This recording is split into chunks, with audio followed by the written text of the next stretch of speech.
Hi ವಿದ್ಯಾರ್ಥಿಗಳೇ, ಎಲ್ಲರಿಗೂ ಕೂಡ ನನ್ನ ಚಾನಲ್ಗೆ ಸ್ವಾಗತ ಹೇಳ್ತಾ, ದ್ವಿತೀಯ PUC ವಿದ್ಯಾರ್ಥಿಗಳಿಗೆ, ಆರ್ಟ್ಸ್ ವಿದ್ಯಾರ್ಥಿಗಳಿಗೆ ಸೋಷಿಯಾಲಜಿ ಸಮಾಜಶಾಸ್ತ್ರ ಎಂಬ ಒಂದು ವಿಷಯಕ್ಕೆ ಸಂಬಂಧಪಟ್ಟ ಹಾಗೆ ಮೋಸ್ಟ್ ಇಂಪಾರ್ಟೆಂಟ್ ಪ್ರಶ್ನೆಗಳು ಈ ಒಂದು ವಿಡಿಯೋದಲ್ಲಿ ಕೊಡ್ತಾ ಇದ್ದಾನೆ. ಯಾಕಂದರೆ ನಿಮ್ಮ ಒಂದು ಬೋರ್ಡ್ ಪರೀಕ್ಷೆಗೆ ಮತ್ತು ನಿಮ್ಮ ಪೂರಕ ಪರೀಕ್ಷೆ ಎರಡಕ್ಕೂ ಕೂಡ ನಿಮಗೆ ತುಂಬ ಯೂಸ್ ಆಗುವಂಥ ಒಂದು ವಿಡಿಯೋ ಇದು.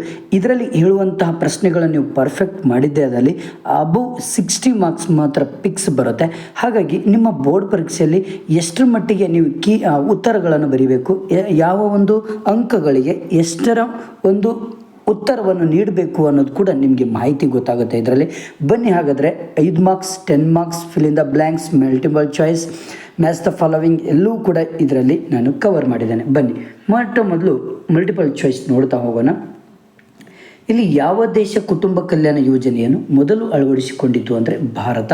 ಇದೊಂದು ಪ್ರಶ್ನೆ ತುಂಬ ಇಂಪಾರ್ಟೆಂಟ್. ನೆಕ್ಸ್ಟು, ಕರ್ನಾಟಕದಲ್ಲಿ ರಚಿಸಿದ ಹಿಂದುಳಿದ ವರ್ಗಗಳ ಆಯೋಗಗಳನ್ನು ಕ್ರಮಾನುಗತಿಯಲ್ಲಿ ಆರಿಸಿ. ಇದು ಒಂದು ತುಂಬ ಇಂಪಾರ್ಟೆಂಟ್ ಪ್ರಶ್ನೆ.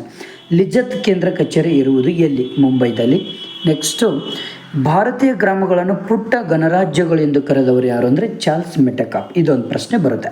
ನೆಕ್ಸ್ಟ್ ಬಂದುಬಿಟ್ಟು ಫಿಲ್ ಇನ್ ದ ಬ್ಲ್ಯಾಂಕ್ಸಲ್ಲಿ ಮೋಸ್ಟ್ ಇಂಪಾರ್ಟೆಂಟ್ ಪ್ರಶ್ನೆಗಳು. ಹಸಿರು ಕ್ರಾಂತಿಯ ಪಿತಾಮಹ, ಇದು ಒಂದು ಕೇಳ್ತಾರೆ. ವೆಲ್ತ್ ಆಫ್ ನೇಷನ್ಸ್ ಗ್ರಂಥದ ಲೇಖಕರು ಯಾರು ಅಂತ ಕೇಳ್ತಾರೆ. ನೆಕ್ಸ್ಟು, ಆಧುನೀಕರಣ ಪರಿಕಲ್ಪನೆಯನ್ನು ಪರಿಚಯಿಸಿದವರು ಯಾರು ಅಂತ ಕೇಳ್ತಾರೆ. Daniel Lerner. ಓಕೆ, ಇಷ್ಟು ಮಲ್ಟಿಪಲ್ ಚಾಯ್ಸ್ಗಳು. ಮ್ಯಾಚ್ ದ ಫಾಲೋವಿಂಗ್ ಓದ್ಕೊಳ್ಳಿ. ನೆಕ್ಸ್ಟು, ಹೊಂದಿಸಿ ಬರೆಯರಲ್ಲಿ ತುಂಬ ಇಂಪಾರ್ಟೆಂಟ್ ಯಾವುದು ಅಂದರೆ ಜನಾಂಗೀಯ ವರ್ಗೀಕರಣ, ಡಾಕ್ಟರ್ BS ಗುಹಾರ್ ಅವರು. ಇದೊಂದು ಕೇಳ್ತಾರೆ. ಮಹಿಳಾ ಸಬಲೀಕರಣದ ವರ್ಷ ಯಾವಾಗಾಯಿತು? 2001ರಲ್ಲಿ ಆಯಿತು. ಭಾರತದ ಮೊದಲ ವಾರ್ತಾಪತ್ರಿಕೆ ಸಂವಾದ್ ಕೌಮುದಿ. ಇವಿಷ್ಟು ಕರೆಕ್ಟಾಗಿ ಕೇಳ್ತಾರೆ, ನೆನ್ಪಿಟ್ಕೊಳ್ಳಿ. ನೆಕ್ಸ್ಟು 1 ಮಾರ್ಕ್ಸಿಂದ ಇಂಪಾರ್ಟೆಂಟ್ ಯಾವುದು ಅಂದರೆ ಭಾರತಕ್ಕೆ ಕ್ರೈಸ್ತ ಧರ್ಮವನ್ನು ಪರಿಚಯಿಸಿದವರು ಯಾರು? ಸಂತ್ ಥಾಮಸ್ ಮತ್ತು ಸಂತ್ ಬಾರ್ತಲೋಮಿಯೋ. ನಬಾರ್ಡನ್ನು ವಿಸ್ತರಿಸಿ national bank for agriculture and rural development. ಇಷ್ಟು ಈ 1 ಮಾರ್ಕ್ಸಿಂದ ಕ್ವಶನ್ಸ್ಗಳು.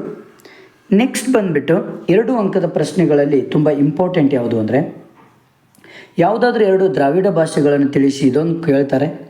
ನೆಕ್ಸ್ಟು, ಅಂತರ್ಜಾಲದ 2 ಅನುಕೂಲಗಳನ್ನು ಬರೆಯಿರಿ ಅಂತ ಹೇಳ್ತಾರೆ. ಭಾರತದ 2 ಮಹಿಳಾ ಸಂಘಟನೆಗಳನ್ನು ಬರೆಯಿರಿ. ಇವು 2 ಕೇಳ್ತಾರೆ. ನೆಕ್ಸ್ಟ್ ಬಂದುಬಿಟ್ಟು ಭಾಗ ಸಿದಲ್ಲಿ 5 ಅಂಕದ ಪ್ರಶ್ನೆಗಳು ತುಂಬ ಇಂಪಾರ್ಟೆಂಟ್ ಯಾವುದಂದರೆ ಭಾರತದ ಭಾಷಾ ವೈವಿಧ್ಯತೆಯನ್ನು ಚರ್ಚಿಸಿ. ಇದೊಂದು ಕೇಳ್ತಾರೆ ನಿಮಗೆ. ಇಲ್ಲಿ ಭಾರತದ ಒಂದು ಭಾಷಾ ವೈವಿಧ್ಯತೆಯಲ್ಲಿ ಹಲವಾರು ವೈವಿಧ್ಯತೆಗಳಿದ್ದಾವೆ ನೋಡಿ. ಒಂದು ಇಂಡೋ ಆರ್ಯನ್ ಭಾಷೆಗಳು, ದ್ರಾವಿಡ ಭಾಷೆಗಳು, ಆಸ್ಟ್ರಿಕ್ ಭಾಷೆಗಳು, ಟಿಬೆಟೋ ಬರ್ಮನ್ ಭಾಷೆಗಳು, ಯುರೋಪಿಯನ್ ಭಾಷೆಗಳು. ಇಷ್ಟು ಇಂಪಾರ್ಟೆಂಟ್ ಇರುತ್ತೆ. ನೆಕ್ಸ್ಟ್ ಬಂದುಬಿಟ್ಟು ತುಂಬ ಇಂಪಾರ್ಟೆಂಟ್ ಇನ್ನೊಂದು ಕೊಡ್ತೇನೆ ನಿಮಗೆ ಇದರಲ್ಲಿ. ಈ ಭಾಗ 1ನಲ್ಲಿ ಅವಿಭಕ್ತ ಕುಟುಂಬದ ಲಕ್ಷಣಗಳನ್ನು ವಿವರಿಸ್ರಿ ಅಂತ ಕೇಳ್ತಾರೆ.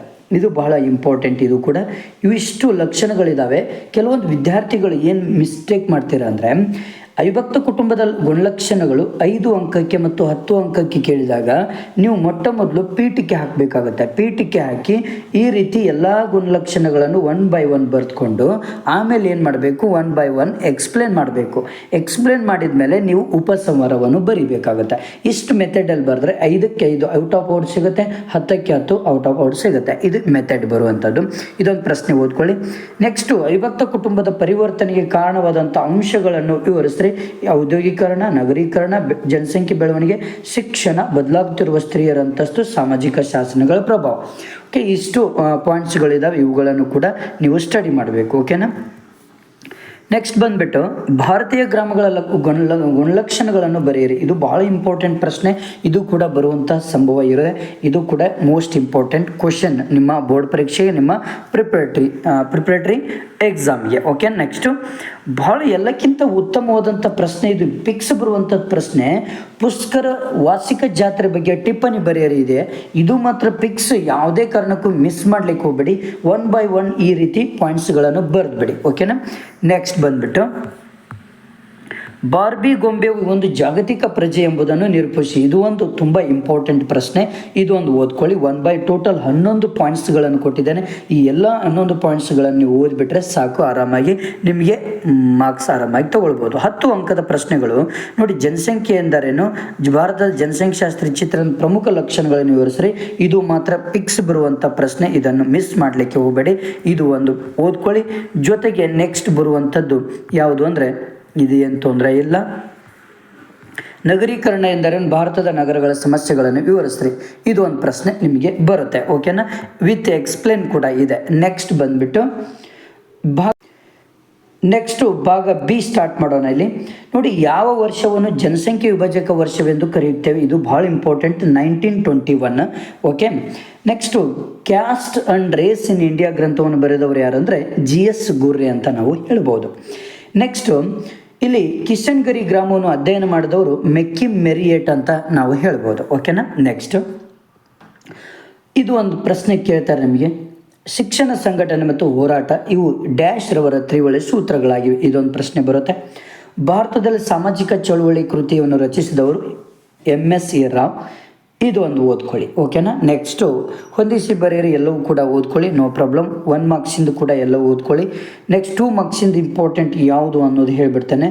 ಸ್ತ್ರೀ ಶಕ್ತಿಯ 2 ಉದ್ದೇಶಗಳನ್ನು ಕೇಳ್ತಾರೆ, ಇದು ಪಿಕ್ಸ್ ಬರುವಂಥದ್ದು. ನೆಕ್ಸ್ಟ್ ಸಂಸ್ಕೃತಾನುಕರಣದ 2 ಅಂಶಗಳನ್ನು ತಿಳಿಸಿ, ಕ್ರಿಯಾವಿಧಿಗಳು, ಆಹಾರ ಪದ್ಧತಿ.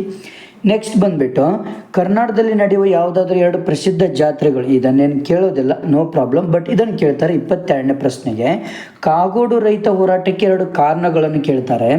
ಒಂದು ಭೂಮಾಲೀಕರಿಂದ ಗೇಣಿದಾರರ ಶೋಷಣೆ ಮತ್ತು ಇನ್ನೊಂದು ಅಧಿಕ ಪ್ರಮಾಣದ ಪಾಲು ಕೊಡಲು ನಿರಾಕರಣೆ. ಇವು 2 ಇಂಪಾರ್ಟೆಂಟ್ ಇರುತ್ತೆ.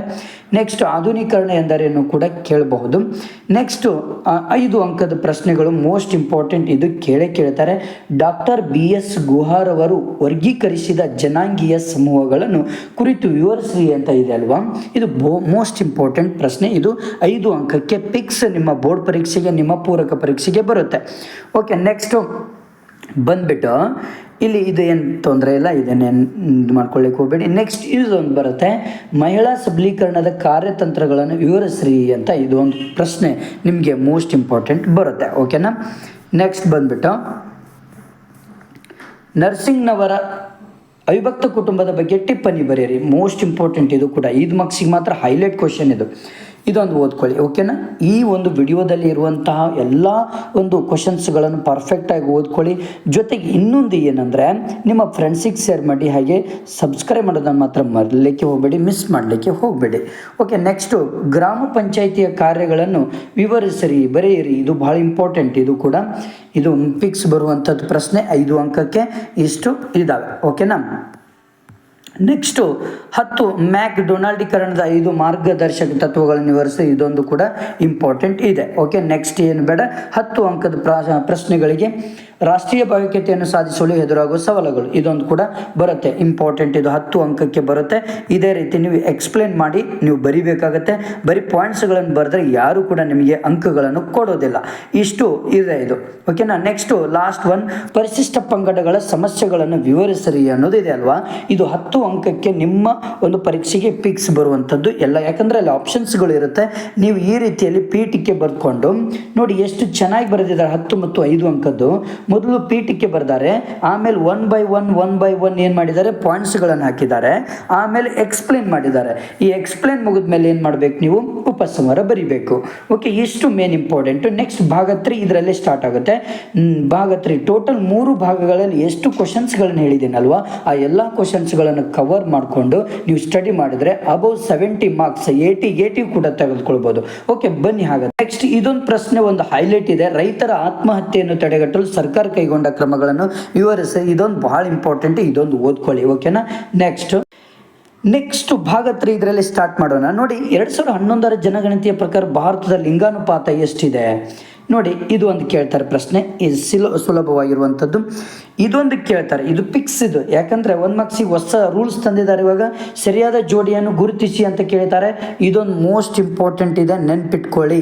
ಓಕೆನಾ, ಸುಲಭ್ ಇಂಟರ್ನ್ಯಾಷನಲ್ ಸ್ಥಾಪಕರು ಯಾರು, ಡಾಕ್ಟರ್ ಬಿಂದೇಶ್ವರ್ ಪಾಠಕ್. ಇದೊಂದು ಪ್ರಶ್ನೆ. ನೆಕ್ಸ್ಟ್ ಬಂದ್ಬಿಟ್ಟು ಮ್ಯಾಚ್ ದ ಫಾಲೋವಿಂಗಲ್ಲಿ ಭೂಸೇನಾ ಸ್ಥಾಪಕರು B ಶ್ಯಾಮ್ ಸುಂದರ್. ಬಹುರಾಷ್ಟ್ರೀಯ ಕಂಪ್ನಿ ಇನ್ಫೋಸಿಸ್. ಇದು ಕೇಳ್ತಾರೆ. 2011ರ ಜನಗಣತಿಯ ಪ್ರಕಾರ ಕರ್ನಾಟಕದ ಲಿಂಗಾನುಪಾತ ಎಷ್ಟಿತ್ತು, 973 ಇತ್ತು. ಇದು ಒಂದು ಹೊಂದಿಸಿ ಬರೆಯಿರಿ, ಒಂದು ಓದ್ಕೊಳ್ಳಿ. ಇಷ್ಟೇ. 1 ಮಾರ್ಕ್ಸಿಂದು ಕೂಡ ಎಲ್ಲವೂ ಓದ್ಕೊಳ್ಳಿ, ನೋ ಪ್ರಾಬ್ಲಮ್. ಇಲ್ಲಿ 2 ಮಾರ್ಕ್ಸಿಂದಲ್ಲಿ ತುಂಬ ಇಂಪಾರ್ಟೆಂಟು ಒಂದು ಬರುತ್ತೆ ಇದರಲ್ಲಿ. ಯಾವುದು ಅಂದರೆ ಭಾಷಾವಾದ ಎಂದರೇನು, ಇದು ಒಂದು ಬರುತ್ತೆ, ನೋ ಪ್ರಾಬ್ಲಮ್. ರೈತರ ಆತ್ಮಹತ್ಯೆಗೆ ಡಾಕ್ಟರ್ GK ವೀರೇಶ್ ಸಮಿತಿ ತಿಳಿಸಿರುವ 2 ಕಾರಣಗಳು, ಇದು ಒಂದು ಓದ್ಕೊಂಬಿಡಿ ಸಾಕು, ಮತ್ತು ಯಾವುದು ಇದರಲ್ಲಿ ಓದ್ಕೊಳ್ಳಿಕ್ಕೆ ಹೋಗಬೇಡಿ. ನೆಕ್ಸ್ಟ್ 5 ಅಂಕದ್ದು ಇದೇನು ಬೇಡ, ಇದು ಒಂದು ಇಂಪಾರ್ಟೆಂಟ್ ಬರುತ್ತೆ. ಅಸ್ಪೃಶ್ಯತೆ ನಿವಾರಣೆಯಲ್ಲಿ ಮಹಾತ್ಮ ಗಾಂಧೀಜಿಯವರ ಪಾತ್ರವನ್ನು ವಿವರಿಸ್ರಿ, ಇದು ಒಂದು 5 ಅಂಕಕ್ಕೆ ಓದ್ಕೊಳ್ಳಿ ಸಾಕು. ನೆಕ್ಸ್ಟು ಇದು ತುಂಬ ಸ್ವಲ್ಪ ಕಷ್ಟ ಆಗುತ್ತೆ, ಓದ್ಲಿಕ್ಕೆ ಹೋಗಬೇಡಿ ಇದನ್ನು. ಅವಿಭಕ್ತ ಕುಟುಂಬದ ಅನಾನುಕೂಲಗಳನ್ನು ವಿವರಿಸ್ರಿ ಅಂತ ಕೇಳ್ತಾರೆ, ಇದು ಕೂಡ 5 ಅಂಕಕ್ಕೆ ಟಾರ್ಗೆಟ್ ಇದೆ. ಓಕೆ, ಇದೊಂದು ಓದ್ಕೊಂಬಿಡಿ ಸಾಕು. ನೆಕ್ಸ್ಟು ತರವಾಡು ಬಗ್ಗೆ ಟಿಪ್ಪಣಿ ಬರೀರಿ, ಇದೊಂದು ಕೇಳ್ತಾರೆ ನಿಮಗೆ ಕೇಳಿದರೆ. ನೆಕ್ಸ್ಟು ಇದೇನು ಬೇಡ. ರೂಪರ್ಟ್ ಮರ್ಡೋಕ್ರವರನ್ನು ಕುರಿತು ಬರೆಯಿರಿ, ಇದೊಂದು ಕೇಳಿದರೆ. ನೆಕ್ಸ್ಟ್ ಬಂದುಬಿಟ್ಟು 10 ಅಂಕಕ್ಕೆ ಹೇಳಿಬಿಡೋಣ.